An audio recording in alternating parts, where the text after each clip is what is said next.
अस्सलाम वालेकुम नाज़रीन, जहांज़ेब अब्बासी एक नए यूट्यूब प्रोग्राम के साथ हाज़िर है। आज दिन भर उस वक्त क्या सराइयाँ इंतहा पर थीं जब ये ख़बर आई कि chief justice of Pakistan Umar Ata Bandial की ज़ेरे सरबराही या उनकी सरबराही में कायम 3 रुकनी बेंच डिलिस्ट हो गया है। और फिर उसके बाद सुप्रीम कोर्ट की तरफ से ही ये बाज़ाब्ता तौर के ऊपर ये इतला दी गई मीडिया को कि चीफ़ जस्टिस ऑफ पाकिस्तान की ख़राबी या सेहत के सबब जो 3 मेंबर बेंच है, 3 रुकनी बेंच है, वो डिलिस्ट हुआ है। और फिर उसके बाद फिर ये सवाल जन्म लेने लगे कि क्या कल मुल्क भर में एक ही दिन इंतखाबात के इनेकाद के हवाले से जो केस है क्या उसके ऊपर समाअत होगी या नहीं। तो अब फिर सुप्रीम कोर्ट की तरफ से बाज़ाब्ता तौर के ऊपर रोस्टर जारी कर दिया गया है जजेज़ में। और इस रोस्टर में क्या कहा गया है, सबसे पहले इस पर बात करते हैं और फिर उसके बाद जो इससे रिलेटेड दीगर इंफॉर्मेशन है उस पर भी ज़रा आपको आगाह करेंगे।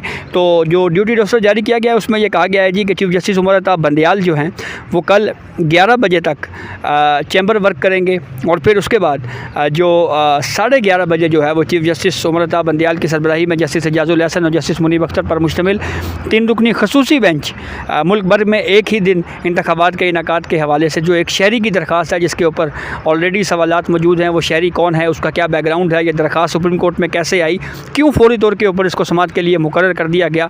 और फिर तमाम सियासतदानों को भी नोटिस जारी करके उनको बुला लिया गया। इस केस के ऊपर कल समाअत होने जा रही है। तो जो दीगर जजेस का बेंच की कंपोजिशन है उसमें बेंच 2 में जस्टिस एजाजुल एहसन की सरबराही में बेंच तश्कील दिया गया है और जस्टिस एजाजुल एहसन के साथ जस्टिस अमीनुद्दीन खान और जस्टिस जमाल खान बंदोखेल होंगे। फिर उसके बाद बेंच 3 में जस्टिस सैयद मंसूर अली शाह हैं, जस्टिस आयशा मलिक साहिबा हैं और जस्टिस शाहिद वहीद हैं। बेंच 4 में जस्टिस मुनीब अख्तर की सरबराही में 3 रुकनी बेंच है जिसमें जस्टिस सैयद मुज़ाहिर अली अकबर नकवी हैं और जस्टिस अतर मिनल्ला हैं। फिर उसके बाद जो स्पेशल बेंच है उसमें जस्टिस एजाजुल एहसन, जस्टिस अमीनुद्दीन खान और जस्टिस जमाल खान बंदोखेल। फिर उसके बाद बेंच है जस्टिस मुनीब अख्तर, जस्टिस मुज़ाहिर अली अकबर नकवी और जस्टिस अतर मिनल्ला। और फिर Karachi supreme court registry Karachi में भी एक बेंच है जो जस्टिस मोहम्मद अली मज़र और जस्टिस हसन अज़हर रिजवी पर मुश्तमिल है। तो ये ड्यूटी रोस्टर कल के लिए जारी किया गया है। दिलचस्प बात यह है कि जो सीनियर जज साहिबान हैं जस्टिस काजी फ़ाइज़ ईसा, उनकी सरबराही में ना ही 2 रुकनी बेंच है ना ही 3 रुकनी बेंच है। जस्टिस सजा तारिक मसूद साहब, उनकी सरबराही में कोई बेंच तश्कील नहीं दिया गया कल के लिए। इसकी क्या वजूहात हैं, इसके ऊपर कोई वजाहत नहीं आई।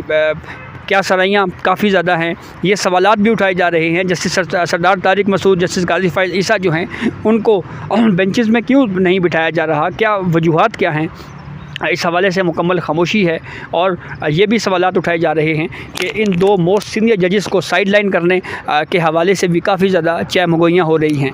अब आते हैं सुप्रीम कोर्ट ऑफ पाकिस्तान की जानिब से जो मुज़ाकरात के लिए पॉलिटिकल पार्टीज़ को डेडलाइन दी गई थी और ये कहा गया था कि कल 27 अप्रैल को इस हवाले से तमाम पॉलिटिकल पार्टीज़ जो हैं वो आपस में डिसाइड करके कोई इस हवाले से कोई detail supreme court of Pakistan के सामने रखें कि मुज़ाकरात हो रहे हैं, नहीं हो रहे, उनकी क्या पेशरफ्त है। लेकिन इस वक्त तक जो ज़राए से इतलात मौसूल हो रही हैं वज़ीर-ए-आज़म शहबाज शरीफ की जानिब से कि उनकी जानिब से ये कहा गया है कि जी पंचायत करना या सालसी करवाना या मुज़ाकरात करवाना अदालतों का काम नहीं है, जुडिशरी का काम नहीं है, सुप्रीम कोर्ट ऑफ पाकिस्तान का काम नहीं है। सुप्रीम कोर्ट का काम सिर्फ़ और सिर्फ आइन और कानून के मुताबिक फ़ैसले करना है। ये एक रद्द-ए-अमल के तौर के ऊपर टीवी चैनल्स इस वक्त इस मामले को रिपोर्ट कर रहे हैं, इसके ऊपर बात हो रही है। और सियासी जमातों की जानिब से ये रद्द-ए-अमल क्यों दिया गया, इसकी वजह बिल्कुल वाज़े और क्लियर है कि जिस तरह से सुप्रीम कोर्ट ऑफ पाकिस्तान ने एक आम शहरी सरदार काशिफ की दरख्वास्त के ऊपर के पूरे मुल्क में एक ही दिन इंतखाबात करवाए जाएँ, उस अदालती कार्रवाई का जो ऑर्डर है उसमें जहाँ पे सुप्रीम कोर्ट ने ये लिखा कि अगर जो है वो मुज़ाकरात में कोई पेशरफ़ ना हुई और अगर इत्तफ़ाक़ राय से कोई किसी तारीख़ के ऊपर जो है वो इत्तफ़ाक़ राय ना हो सका तो फिर 14 मई का जो सुप्रीम कोर्ट ऑफ पाकिस्तान का फ़ैसला है कि 14 मई को ही पंजाब में इलेक्शंस होंगे, वो बरकरार रहेगा, वो फील्ड में रहेगा। इसके ऊपर पॉलिटिकल पार्टीज़ की जानिब से सख्त रिएक्शन आया, शदीद रद्द-ए-अमल आया। और वो रद्द-ए-अमल ये था कि सुप्रीम कोर्ट ऑफ पाकिस्तान को बंदूक के ज़ोर के ऊपर मुज़ाकरात नहीं करवाने चाहिए। ये सख्त रिएक्शन जिसके बाद सुप्रीम कोर्ट ऑफ पाकिस्तान की जानिब से अब दूसरी हेयरिंग, दूसरी समाअत जो है वो कल होने जा रही है।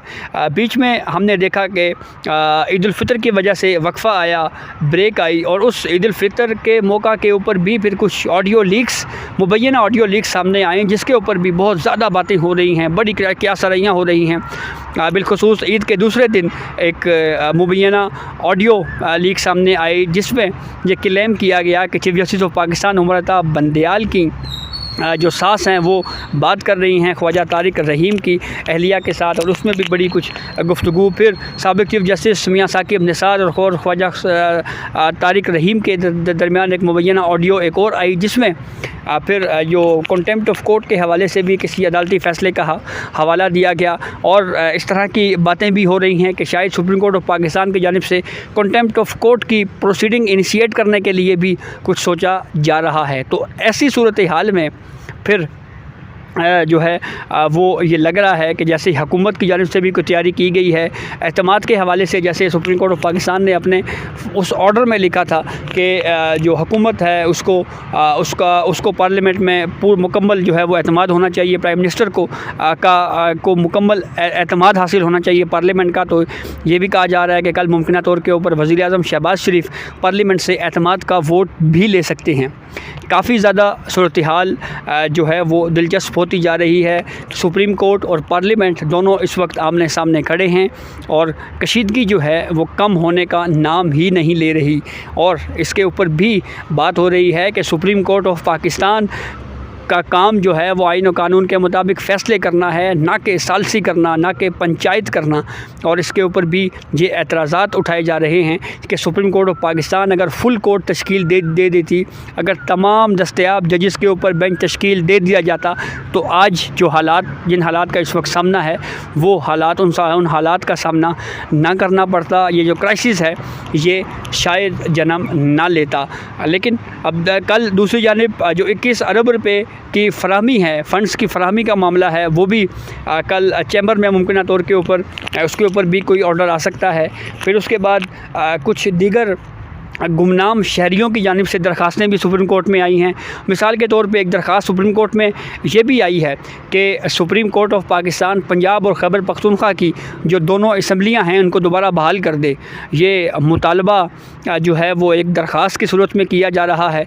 यही सवाल जस्टिस अतर मिनल्ला की जानिब से भी पूछा गया था जब ये केस चला था, जब 9 रुकनी बेंच से ये सिलसिला शुरू हुआ था, और फिर वो बेंच टूटते इस वक्त तीन मेंबर जजेस के ऊपर रह गया है। ये बात भी की जा रही है कि जो सुप्रीम कोर्ट की जानिब से जो रास्ता दिखाया जा रहा है कि अगर आप मुज़ाकरात के ज़रिए किसी तारीख़ के ऊपर इत्तेफाक कर लेते हैं तो ऐसी सूरत में आप रिव्यू फ़ाइल कर दें, और फिर रिव्यू के ज़रिए सुप्रीम कोर्ट अपने उस फ़ैसले को वापस ले लेगी। ये कहा जा रहा है कि इस ओपिनियन पे, इस राय में भी जो सुप्रीम कोर्ट का 3 मेंबर बेंच है, chief justice Umar Ata Bandial, justice Ijazul Hasan, justice Munib Akhtar, इनका भी आपस में इत्तेफाक नहीं है इस व्यू के ऊपर। ये एक राय जो है वो भी पाई जाती है कि सुप्रीम कोर्ट ऑफ पाकिस्तान को अपने उस फ़ैसले से भी वापस पीछे नहीं हटना चाहिए। तो बहरहाल इस हवाले से जो भी लेटेस्ट अपडेट होगी उससे हम आपको आगाह करेंगे। ये अब तक की अपडेट थी। इजाज़त दीजिए, अल्लाह हाफ़िज़।